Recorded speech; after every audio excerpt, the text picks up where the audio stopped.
I was a sheltered kid, never had a lot of freedom really. Hell, I wasn't even allowed to go to the bathroom by myself until I was 8. It wasn't really my parents' fault though. Before I was born, they had another kid, Jacob. They loved him a lot, even more than myself, I remember thinking as a kid. One day, I guess, they weren't careful enough and Jacob ended up going missing. He was only 9 years old. He simply left, never to be seen again. They gave up looking for him after 7 months, and a year later they got pregnant with me. They never found his body, so I think a little part of them always hoped he was alive. I never met him, but I remember ever since I was little I had felt this weird connection to him. My parents used to tell me I'd scare the hell out of them when I was younger because I kept talking to this one corner in the closet. Whenever they'd ask me who I was talking to, I would just say Big Brother.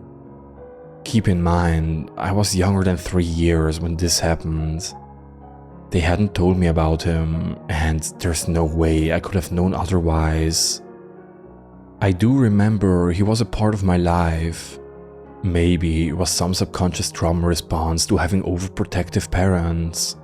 But I could have sworn he was always there, hovering over me. The first time I remember him talking to me, I was around 5. I was coloring some picture in the playroom and Jacob was talking to me. "What are you drawing?" he asked me. He talked on my braids. I remember he did that a lot. "It's a forest with fairies and a rainbow and a baby deer," I said proudly, holding it up to him. He scoffed. "That doesn't even look like a real forest. To draw nature, you gotta be in nature. Here, come with me." He took my wrist in his cold, icy hand and practically dragged me outside. He handed me a little shovel I used to help Mom in the garden with. "Dig right there," he told me, and I obliged. I found the usual bog, rocks, roots, but I also dug up something else. And Jacob smiled as I pulled it out of the ground. It was a backpack. I think it used to be red. It felt heavy and there was definitely something in it, but the zipper was so rusted I couldn't get it open. "That's alright. We'll get it later." "Lily?" I heard my mother's panicked voice call. "Lily!" She saw me outside and Jacob quickly took the bag from me and pushed me away. "Oh my goodness, don't run off like that alone." "I wasn't alone," I protested, looking back to see nothing. Jacob had disappeared. My mom dragged me back inside by the collar of my dress and put me in my room. "Do not leave here.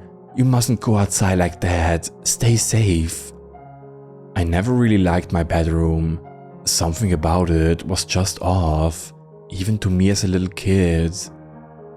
I never felt entirely alone, and there was a certain amount of bad energy that I could just feel. I especially hated the closet. Whenever I would change clothes, I'd shut my eyes, fish around until I found something. I didn't care if it was ugly. I just wanted to get out of the closet as soon as I could. All of the energy that was in that room felt like it was smothering me in there. Suddenly, Jacob appeared behind me. I jumped. He looked where I had been staring, right at the closet. "You're scared of that thing, huh, little sis?" he asked, and I nodded shakily. He glanced at me, then back to the closet. "Sometimes you need to face your fears." He very slowly paced towards the closet, then opened it in one swift movement. He motioned for me to come over. I, believing everything my big brother had told me, inched towards him. Go in. I shut my eyes and stepped in, and to my surprise, he shut the door behind me, leaving me in the scary dark closet alone. I cried for him, but he didn't respond. I curled into a little ball and cried into my knees. The feeling of dread was overpowering me. I felt so alone. It was too quiet, not a good, peaceful quiet, the kind of quiet that you can feel in your bones, like there was someone else in the closet with me, watching me. To comfort myself, I tapped on the closet walls.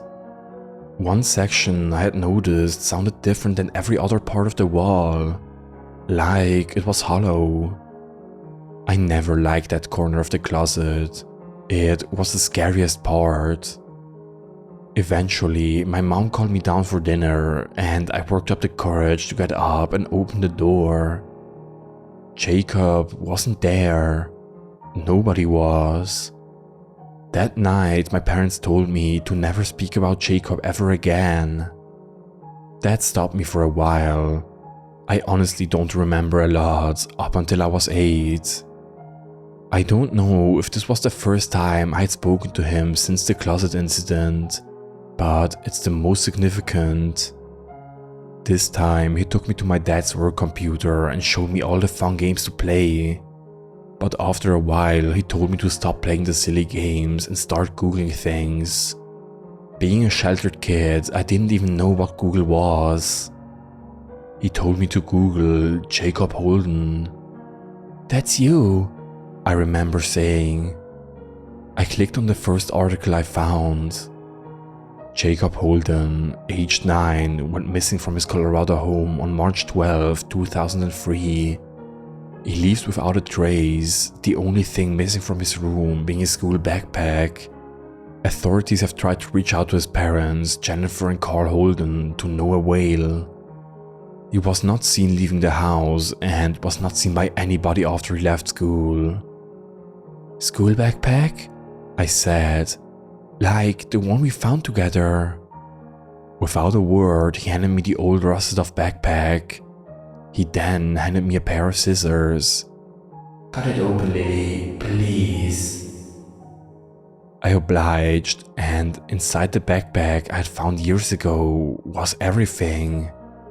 Jacob Holden passport, Jacob Holden birth certificate. Anything that could have identified him was in that bag. But why was it buried in our backyard? I began thinking about everything.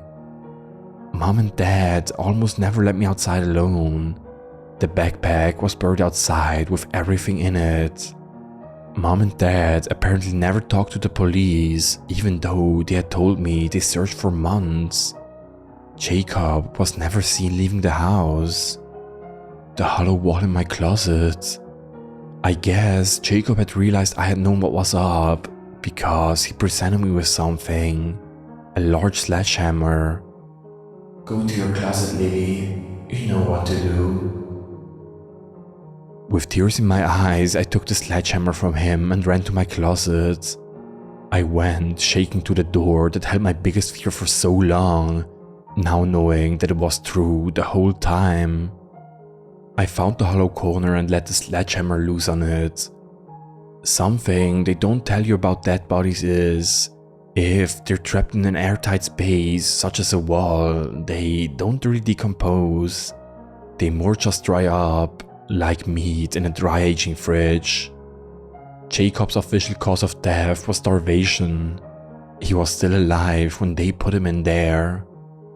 I didn't ever see Mom and Dad after that.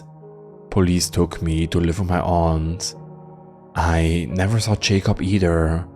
I missed him. The last time I saw him, I was in the back of a police car, being taken to a foster home until they could find a relative who would take me in. I looked back at my house. In my window, there was Jacob. He was staring at me blankly. He waved goodbye at me and I gave him a smile. Maybe he could never leave that place, but he sure made sure I could. He was one hell of a big brother after all.